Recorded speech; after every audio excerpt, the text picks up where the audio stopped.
Hello, my dear friend. I hope you are doing great. Welcome back to my channel. If you have not subscribed it, please subscribe it. Press the bell icon. Hit the like button also. Friends, as you know, we have already covered several video regarding Hindu newspaper. If you have not watched previous video, please visit all of that. अगर आपने नहीं देखा कोई बात नहीं, आज भी आप न्यूज़पेपर के बारे में देखेंगे इस वीडियो में।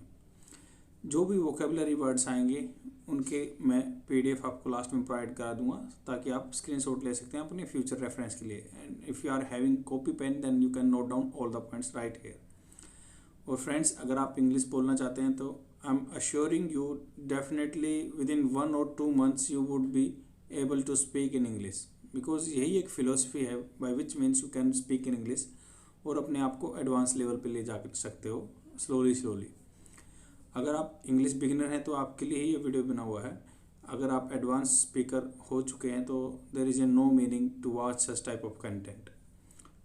तो अगर आप स्टार्टिंग कर रहे हैं तो आपके लिए ही बना हुआ है, जिसमें क्या है सब चीज़ें आपको धीरे धीरे सेंटेंस क्या आएंगे, टेंस का फ्रेम कैसे बनता है तो मैं आपको बताता जाऊँगा, जो कि आपकी इंग्लिश स्पीकिंग में बहुत हेल्प करेंगे, क्योंकि यही एक तरीका है जिससे आप सीख सकते हैं। अदरवाइज आप किसी फैंसी कोर्स के लिए जाओगे तो you have to pay huge amount of money and each and every student would not possible to afford such type of cost. तो स्टार्ट करते हैं। एसेंशियली फ्लॉड मतलब जो एसेंशियल होता है ज़रूरत चीज़ें, तो एसेंशियली फ्लॉड। तो जो एसेंशियली है आवश्यकता होती है, नेसेसिटी होती है, जो वो फ्लॉड है। फ्लॉड मतलब उसमें कमी है, त्रुटि है। Karnataka high court ruling on hijab fails. ये आर्टिकल जो कर्नाटका में हिजाब का केस चला हुआ था उस पर अब कर्नाटका हाई कोर्ट का वर्डिक्ट आया, फैसला। वर्डिक्ट होता है फैसला, तो प्रोनाउंसमेंट भी बोलते हैं कि अनाउंस कर दिया, प्रोनाउंसमेंट। तो उस पर हम डिस्कस करेंगे। इसमें जो राइटर के व्यू हैं क्या है। Karnataka high court ruling on हिजाब। हिजाब जो होता है, जो मुस्लिम औरतें होती हैं जो अपने सिर को और फेस को ढकती हैं, उसको बोलते हैं हिजाब। Karnataka high court ruling on hijab fails to recognise the need for reasonable accommodation. Reasonable accommodation तो है क्या, जो कर्नाटका हाई कोर्ट रूलिंग जो रूल आया उन हिजाब फेल हो गया टू रिकॉग्नाइज होता है किसी चीज़ को पहचानना। तो अगर आप नॉर्मल कन्वर्सेशन में इसको कैसे बोल सकते हैं, are you able to recognise me, क्या तुम मुझे पहचान रहे हो, मतलब सकते हो। तो इसलिए रिकॉग्नाइज करना, पहचानना। तो fails to recognise the need for reasonable accommodation. Reasonable होता है कोई चीज़ें आप तर्कसंगत हैं, बहुत अच्छी हैं, मतलब लॉजिकल हैं। रीजनेबल अकोमोडेशन जैसे होता है वैसे तो अकोमोडेशन का हिंदी मीनिंग अगर देखोगे तो ये होता है कि जहाँ पे आप घर में रह रहे हो उसको अकोमोडेशन बोलते हैं। वेयर यू लिव, जहाँ पे आप रहते हो उसको अकोमोडेशन बोलते हैं। तो रीजनेबल उसको अकोमोडेट करना होता है कि सबको शामिल करना, ये ला सबको अकोमोडेट करता है। तो रीजनेबल अकोमोडेशन में ये फेल हो गया है। कैसे, the Karnataka high court verdict होता है डिसीजन या फैसला, upholding the ban on the wearing of head scarfs, मतलब हेड स्कार्फ्स जो बोलते हैं सिर पे कपड़ा ढकने वाला, head scarfs by students in education institution is wrong on many levels. तो ये गलत है बहुत सारे लेवल पे। कैसे, रॉन्ग ऑन मैनी लेवल्स, कैसे गलत है। The manner in which it framed, जिस तरीके से इन विच इट फ्रेम होता है। मान लो एक तो फोटो फ्रेम लगाते हैं, जैसे आप मेरे पीछे देख रहे हो फोटो पे फ्रेम लगा हुआ है, बट यह फ्रेम होता है किसी को, मान लो आप झूठा दोषी साबित कर रहे हो।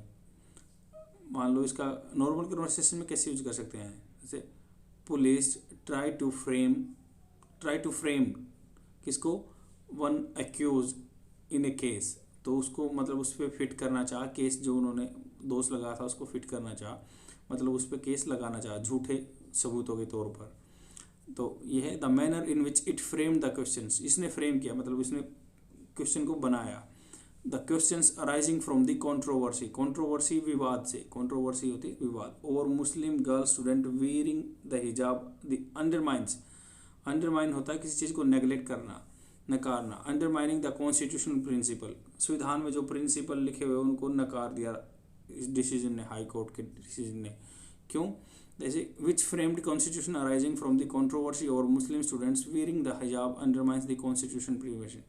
तो यही बोल रहा है कि जो द मैनर जिस तरीके से in which it frame law, high court ने फ्रेम किया law question arising the from the controversy, जो क्वेश्चन अराइज हुआ था कंट्रोवर्सी से हुआ था, और Muslim girl students wearing the hijab undermines the constitution principle, संविधान के जो सिद्धांत है उनको वायलेशन हो रहा है, जो हाई कोर्ट का डिसीजन है उससे। कैसे?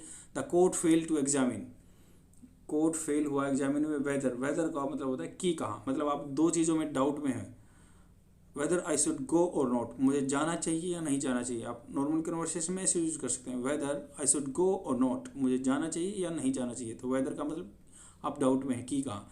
The court fail to examine, court fail हो गया एग्जामिन में, या जो वेदर है जो कि कहाँ, the wearing of the hijab in addition to the prescribed uniform. तो द कोर्ट फेल हो गया एग्जामिन करने में किसी चीज़ को, वेदर की the wearing of hijab in addition to the prescribed uniform, जो प्रिस्क्राइब्ड यूनिफॉर्म है, प्रिस्क्राइब होता है, मान लो आप किसी को, आपको निर्देश दे दिए गए हैं कि यही यूनिफॉर्म पहननी है, प्रिस्क्राइब करना। जैसे आप डॉक्टर से प्रिस्क्रिप्शन लेते हैं ना, सलाह लेते हैं, डॉक्टर से प्रिस्क्रिप्शन लेते हैं, उसी से रिलेटेड वर्ड है प्रिस्क्राइब्ड यूनिफॉर्म, जो आपको सलाह दी गई है यूनिफॉर्म पहनने की, उससे अलावा हिजाब पहनने में वो फेल, उसका डिसीजन लेने में फेल हो गई गवर्नमेंट, जो हाई कोर्ट है। But without any variation in the colours, but किंतु without any variation in the colour was a ground to refuse entry into a school. मतलब क्या है, जो भी कलर वेरिएशन नहीं होना चाहिए, जो ड्रेस कोड आपने मान लो लगाया है स्कूल में, तो with the court fail to examine whether the wearing of hijab in addition to the prescribed uniform but without any variation in colour. तो वेरिएशन नहीं होना चाहिए कलर में, जैसे मान लो अलग कलर का कपड़ा अपने फेस पे ढक लें। Was a ground to refuse entry in the school और कॉलेज, स्कूल और कॉलेज में कि भाई without any variation in colour, कोई कलर चेंज नहीं होगा, सबका यूनिफॉर्मिटी होगी कलर में, यूनिफॉर्म में। Was a ground to refuse entry in the school और कॉलेज में एंट्री बैन कर दी। द बेंच एग्जामिन, जो बेंच उसको बोलते हैं, जैसे मान लो एक केस को 2-3 जज सुन रहे हैं, वहाँ पे उस केस को 3 जज सुन रहे थे, तो वो 3 जज बेंच है वो। The bench examine versus, versus होता है छंद, जो मान लो आपके कुरान में भी लिखे हुए हैं, तो कुरान के छंद की बात है। The bench examine verses from the Quran to disagree with the students. तो जो बेंच ने क्या है, उसको कुरान के वो पढ़ा, जब अगर टू डिसएग्री, स्टूडेंट से डिसएग्री होने के लिए उन्होंने कुरान के वर्सेज जो छंद होते हैं उनका सहारा लिया है। Claim that wearing the hijab was an essential practice in Islam, जो स्टूडेंट क्लेम कर रहे थे कि वेयरिंग, जो हिजाब पहनना एक रिलीजियस प्रैक्टिस में है, एसेंशियल प्रैक्टिस, एसेंशियल मतलब जिसके बिना धर्म एग्जिस्ट नहीं कर सकता, essential practice in Islam, and that therefore it was entitled to the constitutional protection as a part of the religious of freedom under article 25। तो आर्टिकल 25 में संविधान में लिखा गया है कि जो फ्रीडम ऑफ कंसाइंस होता है to propagate and propagate religion, तो रिलीजन अपने धर्म को बढ़ाने के लिए, उसको अपनाने के लिए आर्टिकल 25 में लिखा गया है। तो ये बोल रहे हैं कि कंट्रोवर्शियल था, उसके लिए विवाद में था, but it is that real issue. Writer पूछ रहा है इसमें question, is that the real issue, क्या ये असली इशू था। The court rejected the argument in favour of the reasonable accommodation, reasonable accommodation है मतलब तर्क संगत, सबको सम्मिलित करते हुए, अकोमोडेशन, सबको अकोमोडेट करते हुए, सबके विचार विमर्श को अकोमोडेट करते हुए। तो कोर्ट ने रिजेक्ट कर दिया argument in favour of the reasonable accommodation by which A pluralist society, जो मतलब सिंगुलर होता है या प्लूरल होता है, प्लूरिस्ट सोसाइटी, जिसमें अलग अलग भिन्न भिन्न तरह के आदमी हैं, सोसाइटी है, by which a pluralist society may allow the classroom to reflect a social diversity without undermining the sense of equality among students। तो by which जो plurality सोसाइटी में चली हुई में allow the classroom to reflect social diversity without undermining the sense of equality among students, मतलब जो student में sense of equality होनी चाहिए कि भाई सब में एक यूनिफॉर्म एक जैसी पहननी चाहिए, उसको क्या कर रहा है जो प्लूरिस्ट सोसाइटी है, विभिन्न प्रकार की सोसाइटी है, में अलाउ क्लासरूम अलाउ कर सकते हैं, में अलाउ, या जैसे में का मतलब होता है पॉसिबिलिटी, मॉडुल वर्ब है, तो may allow the classroom to reflect social diversity without undermining the sense of responsibility. तो क्या ये रियल इशू है? कोर्ट ने रिजेक्ट कर दिया कि भाई जो रीजनेबल अकोमोडेशन है उसके तहत जो सोसाइटी क्लासरूम में एक होमोजेनिटी होनी चाहिए, इक्वलिटी होनी चाहिए, और उसको डिस्कार्ड कर दिया। अपैरल होता है कपड़ा जो आप पहनते हैं, apparel norms may be needed in the qualified apparel, तो norms may be needed in the qualified public spaces, तो जो कपड़े पहनने, यूनिफॉर्म पहनना, अपैरल वेशभूषा जो आपकी है, तो qualified public spaces such as schools, जैसे स्कूल में ये क्या है, मे बी नीडेड, ज़रूरत होती है, मे बी नीडेड मतलब ये है, जैसे may be and might be का मैं आपको बताता हूँ, जैसे क्या होता है, may be needed, might be needed. जैसे मे का यूज़ कैसे होता है, अगर मान लो आपके घर पे कोई बच्चा आया, वो बोलता है उसका, आपके मान लो आपके बेटे का फ्रेंड है, आप बोल रहे हैं हाँ, वो पूछा है अंकल वो रोहन कहाँ गया, तो बोलोगे he may be in the room, he may be in the room, he may be in the room, वो रूम में होगा। अगर और ही आप मतलब डाउट में है या नहीं, तो बोलोगे he might be in the room, room में होगा। तो उसका मतलब है कि अपैरल नॉर्म्स में भी पॉसिबिलिटी दिखा रहा राइटर, में भी हो सकता है, the apparel norms may be needed in the qualified public spaces such as schools, तो अपैरल का जो वेशभूषा एक जैसी होनी चाहिए वो पब्लिक प्लेसेस में, स्पेसिस में हो सकती है जैसे स्कूल में होती है, but there is a no reason to not accommodate the choice of, but कोई ऐसा रीजन नहीं है जिसमें अकोमोडेट करें, अकोमोडेट मतलब सम्मिलित करें उनके विचारों को, there is a no reason, कोई भी रीजन नहीं है, there is a no reason not to accommodate the choice of the additional piece of clothing that does not interfere with the prescribed uniform। तो ये बोल रहा है कि जो एडिशनल पीस ऑफ क्लॉथ थे, एक मतलब हिजाब है जो एक अलग से कपड़ा, ये piece of cloth that does not interfere होता है किसी चीज़ में इंटरवेन करना, बीच में घुसना, तो इंटरफेरेंस नहीं कर रहा विद द प्रिस्क्राइब यूनिफॉर्म, जो प्रिस्क्राइब यूनिफॉर्म है पहन के आएंगे, बट हिजाब पहन के आएंगे, तो उसमें इंटरवेन नहीं कर रहा कोई रीजनल डिस्ट्रिक्शन है। In rejecting the argument based on the freedom of conscience, तो फ्रीडम ऑफ कंसाइंस आर्टिकल 25 में लिखा गया है कि जो आपका मान लो आपके विचारों की जो फ्रीडम ऑफ कंसाइंस बोलते हैं, द कोर्ट साइटेड होता है किसी चीज़ को प्रमाणित करना, the absence of elaboration in the pleadings, तो कोर्ट ने साइट किया, मान लो आप अपनी बात को प्रमाणित करते हैं, you have to cite your talks, जो आप बात कर रहे हैं उनको प्रूव करना पड़ेगा, साइट मतलब होता है उसका SCITED, तो the court cited the absence of elaboration in the pleadings होता है किसी चीज़ को फॉर्मली आप किसी से याचना करते हैं, प्लेजिंग्स, तो एलोबरेट होता है किसी चीज़ को खोल के बताना, एलोबरेशन, एब्रीवेशन होता है छोटा करना, एलोबरेट द क्वेश्चन आपने सुना हो, तो इलस्ट्रेशन या एलोबरेट जो है बढ़ाना किसी चीज़ को, तो ये बोल रहे हैं the court cited the absence of the elaboration in the pleadings, जो याचना है उनमें एलोबरेशन नहीं है, कोई तर्क संगत नहीं है। द जजमेंट एम्फेसिस, जजमेंट जिनने जोर दिया on the uniform as an inviolable symbol of equality, inviolable symbol होता है पवित्र सिंबल, तो जो यूनिफॉर्मिटी है एक जैसा जो बनते हैं, inviolable symbol of equality and homogeneity seems to have मतलब ऐसा प्रतीत होता है, ऐसा मालूम होता है कि ओवरवेल्म मतलब बहुत ज़्यादा मात्रा में आ गया, ओवरवेल्म्ड, जैसे right now I am totally overwhelmed with the gratitude feelings, तो मैं भरा हुआ हूँ, ग्रेटिट्यूड मतलब आपके धन्यवाद करने से, क्योंकि आप मेरे वीडियो देखते हो इसलिए ग्रेटिट्यूड होता है किसी का कृतज्ञ होना, धन्यवाद करना, तो ओवरवेल्म बहुत ज़्यादा मात्रा में, to have overwhelmed any contention होता है विवाद, दो किसी के बीच में, दो आदमियों के बीच में contention, in favour of any sort of accommodation, जब सॉर्ट होता है any sort of the accommodation, sort होता है कई प्रकार का, विभिन्न प्रकार का, अगर मान लो कंटेंशन होता है किसी प्रकार के अकोमोडेशन में, अकोमोडेशन मतलब होता है कि सम्मिलित करना किसी को, any questions to raise whether it was at all necessary to invoke the essential practice, दूसरा क्वेश्चन ये है कि टू रेज इज वेदर की कहाँ, it was all necessary to invoke, क्या नेसेसरी था इन्वोक करना, इन्वोक उजागर करना किसी चीज़ को, रिवोक इन्वोक होता है, रिवोक होता है किसी चीज़ को उजागर करना, इन्वोक होता है रद्द करना, तो क्या बोल रहे हैं कि ये जो another question to raise whether it was necessary to invoke the essential practice, क्या ये एसेंशियल था, जरूरी था इन्वोक करना, रद्द करना एसेंशियल प्रैक्टिस को, test in this case if something is egregiously होता है बिल्कुल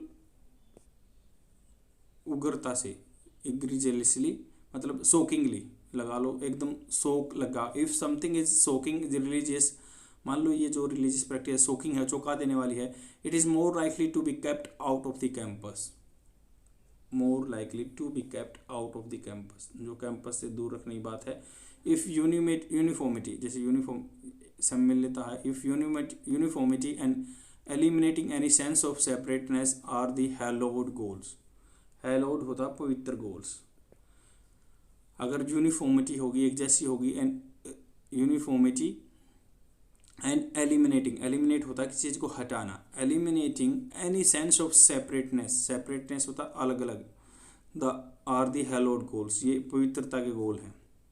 यूनिफॉर्मिटी लाना या सेंस ऑफ सेपरेटनेस को हटाना, ये पवित्रता के गोल हैं, टारगेट हैं। The matter could have been disposed of, could have been मैंने कई बार बताया हुआ है कि कुड हैव बीन हो सकता था, जो मैटर है हो सकता था, dispose of without, dispose of होता है ख़त्म करना, ऐसे बोलते हैं प्लीज़ आप ले जाओ इनको और डिस्पोज ऑफ कर दो, मतलब ख़त्म कर दो, नष्ट कर दो। तो the matter could have been dispose of without entering the theological domain, theological होता है जो धर्म से रिलेटेड स्टडी होती है, थियोलॉजिकल बोलते हैं, थियोलॉजी ले लिया इसने, आपने देखा हो सब्जेक्ट थियोलॉजिकल, डोमेन, तो डोमेन से बाहर है, डोमेन में जाने की जरूरत ही नहीं है, जो धर्म की एसेंशियल प्रैक्टिस है। The essential religious practice test itself is a pointless exercise, ये खुद में ही एक पॉइंटलेस एक्सरसाइज है। As the Supreme Court has establish a nearly unattainable standard to determine it, unattainable, जिसको अटेन नहीं किया जा सकता, ये बोल रहे कि as the Supreme Court has establish, Supreme Court ने एस्टैब्लिश कर दिया, स्थापित कर दिया, a nearly unattainable standard to determine it, जिसको अटेन नहीं किया जा सकता, जिसको प्राप्त नहीं किया जा सकता, standard of determine it. Something is essential practice only if its absence और removal has effect the of destroying the religion system. तो ये क्या है, उसने बता दिया कोर्ट ने कि भाई एसेंशियल प्रैक्टिस वो है जिसको हटाने से उस धर्म का एग्जिस्टेंस खत्म हो जाए या ना हो जाए, उसको बोलते हैं एसेंशियल रिलीजियस प्रैक्टिस।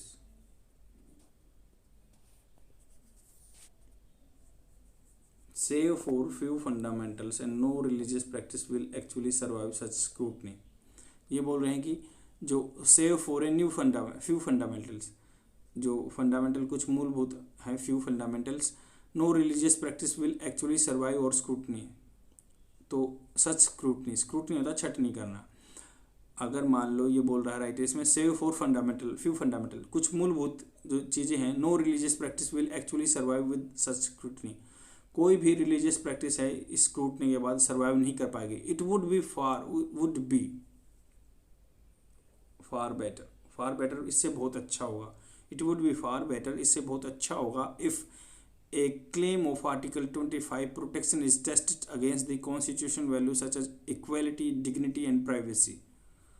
इससे अच्छा क्या होगा, it could be far better या it would be far better, अच्छा होगा, हो सकता है, मतलब अच्छा क्या हो सकता है, दैट ए क्लेम, जो आप मान लो क्लेम करते हैं फॉर आर्टिकल 25 प्रोटेक्शन, प्रोटेक्शन की मांग रखते हैं, जो article 25 protection is tested against the constitutional value such as, constitutional value कौन सी, इक्वलिटी होनी चाहिए, डिग्निटी होनी चाहिए, प्राइवेसी होनी चाहिए, subjects of course to health and public order, subject to of course, subject of course होता है सामान्य, आप बोलते ना क्या ये आप आपने काम कर दिया, बोलोगे ऑफ कोर्स कर दिया है, तो रियल ऑफ कोर्स सामान्य बात है, मतलब ये हो गया। तो जो डिग्निटी है, इक्वलिटी है, प्राइवेसी है, of course to health and public order, health और पब्लिक ऑर्डर के मामले पे उसकी चेक करना चाहिए कि इसमें हेल्थ डिस्टर्ब नहीं हो रही, पब्लिक ऑर्डर डिस्टर्ब नहीं होना चाहिए, इक्वलिटी होनी चाहिए, डिग्निटी होनी चाहिए, प्राइवेसी होनी चाहिए, सबकी बराबर होनी चाहिए, इस पे आर्टिकल 25 टेस्ट करना चाहिए। In any case the essentiality test should be jettisoned होता है किसी चीज़ को त्याग देना, should be jettisoned for ever, तो इसलिए बोल रहे हैं कि जो एसेंशियलिटी का क्लोज आता है कोर्ट में कि ये एसेंशियल रिलीजियस प्रैक्टिस है और नहीं, आपने देखा हो सबरीमाला केस टेम्पल में भी यही हुआ था और यहाँ पे भी यही हुआ है, तो ये जो है जेटिशन इसको छोड़ देना चाहिए फॉर एवर, सारी ज़िंदगी के लिए, if only because it theoretically allows some defining theological concept to override all else. तो ये जो एसेंशियलिटी की प्रैक्टिस है, कुछ थियोलॉजिकल धर्म के जो कंसेप्ट हैं वो ओवरराइड कर रहे हैं अदर फंडामेंटल राइट्स को। व्हाट इज अबहरेंट, अबहरेंट होता है घृणा, जिससे आपको घृणा हो, abhorrent, abhorrent to, what is abhorrent to constitutional principle will remain so irrespective of what it is what is considered essential to a religion, ये बोल रहा है कि व्हाट इज एबहरेंट, जो घर ना करने वाला है, what is abhorrent to the constitutional principle, संविधान के जो सिद्धांत है, will remain so irrespective of what is considered essential to a religion. Freedom of religion is important. Freedom of religion बहुत important है, because freedom as important, not because of religious are important. जो freedom of religion है is important, बहुत ही महत्वपूर्ण है, because freedom are important, जो अपनी स्वतंत्रता बहुत important है, and not because religious are important, ना कि यह है कि religious important है. आई होप आपको समझ में आएगा पूरा आर्टिकल. इसमें थोड़ा कॉन्स्टिट्यूशन का संविधान के बारे में जिक्र किया गया है. आर्टिकल 25 में बोला गया है कि एसेंशियल प्रैक्टिस होनी चाहिए, मतलब जो कंसाइंस यूज करना चाहिए, अपना दिमाग यूज करना चाहिए, अपने चेतना यूज करनी चाहिए किसी भी चीज़ को डिसीजन लेने के लिए, धर्म अपनाने के लिए. और उसमें ये नहीं है कि दूसरों का कन्वर्जन करा दो धर्म का, किसी को ल्योरमेंट या पैसा दे के या फोर्सफुली, ऐसा कुछ नहीं है. तो आर्टिकल 25 में नहीं था. बट राइटर का कहना ये है कि हम एसेंशियलिटी की तरफ जाना ही नहीं चाहिए हमें, क्योंकि अब बहुत सारे केसेस में ये देखा गया है कि एसेंशियल और नॉन एसेंशियल रिलीजियस प्रैक्टिस को देखा गया. एसेंशियल प्रैक्टिस ये है कि वो ना होने से धर्म बिल्कुल ख़त्म हो जाएगा, तो उसको एसेंशियल प्रैक्टिस बोलते हैं. तो ये बोल रहे हैं कि जो कपड़ा है, हिजाब पहनना, कि एसेंशियल प्रैक्टिस में नहीं कोट. बट राइटर बोल रहा है कि एसेंशियलिटी नॉन एसेंशियलिटी में न जाके हमें इक्वलिटी इनमें जो है राइट्स को देखना चाहिए, इसमें नहीं देखना चाहिए धर्म के मैटर में. और एक मान लो यूनिफॉर्म के अलावा अगर एक कपड़ा पहन लेते तो उसमें क्या फ़र्क पड़ता है, ये राइटर कहना है. आई होप आपको समझ में आएगा. बट ये अपने अपने व्यू होते हैं, आप भी कमेंट सेक्शन में डालिए आपके क्या व्यू हैं. और अब आगे मैं आपको जो भी वोकेबलरी वर्ड्स आए उनके PDF प्रोवाइड करा देता हूँ, आप स्क्रीनशॉट ले लो, उनके एग्जाम्पल जरूर देखना क्या क्या बोला गया है. इन वोकेबलरी वर्ड्स को आप अपनी कन्वर्सेशन में यूज कर सकते हैं, और जो एग्जाम्पल है उनकी हेल्प से आप लंबे टाइम तक याद रख सकते हैं. जैसे ये है फ्लॉड. फ्लॉड होता है किसी चीज़ में त्रुटि होना, दोष के साथ है. जो I think your plan is flawed, तो आपके प्लान में त्रुटि है, फ्लॉड है, इसमें दोष है. I think your plan is flawed. Next है एसेंशियली. एसेंशियली होता है कि the problem is essential one of money, जो मूल रूप से एसेंशियली थी, तो जो इसके the problem is essentially one of money, तो जो है पैसा भी एक मूल प्रॉब्लम है. फ्रेम. फ्रेम होता है जैसे let's have this photograph frame, let's have this photograph frame, तो इस फोटो को फ्रेम लगा दो. दूसरा क्या मीनिंग होता है, किसी के विरुद्ध झूठी गवाही देना, या जैसे the policeman claim that he had, the man तो कोई भी आदमी है, उसने क्लेम किया that he had been framed. Had been framed मतलब उसको फ्रेम किया जा रहा था, हैड बीन फ्रेम्ड किया गया था, क्या, बाय द पुलिस, पुलिस के द्वारा. वेदर. वेदर है कि कहाँ, मतलब इसका मतलब होता है आप डाउट में रहते हैं. He asked me whether we would be coming to the party, उसने मुझसे पूछा. ही आस्क्ड मी, उसने मुझसे पूछा whether we would be coming in to the party. Next है I can not make my whether to go और not, मैं अपना माइंड नहीं बना सका कि जाना चाहिए या नहीं जाना चाहिए. एंटाइटल होता है क्वालिफाइड, हकदार. जैसे आपके कुछ राइट होंगे, उनके लिए आप एंटाइटल हो गए, तो you are entitle for so and so thing और प्रॉपर्टी. डाइवर्सिटी होता है विविधता, the state of being diverse, variety. Conscience. Conscience conformity to the own sense of right and conduct, अंतकान. प्लेडिंग्स. प्लेडिंग्स होता है an official statement of someone case in court of law, जो आपने अपने सबूत पेश करते हैं, अपनी सफाई पेश करते हैं, प्लेडिंग्स भी बोलते हैं. प्लीडिंग्स. एम्फेसिस होता है किसी चीज़ पे मान लो जोर देना.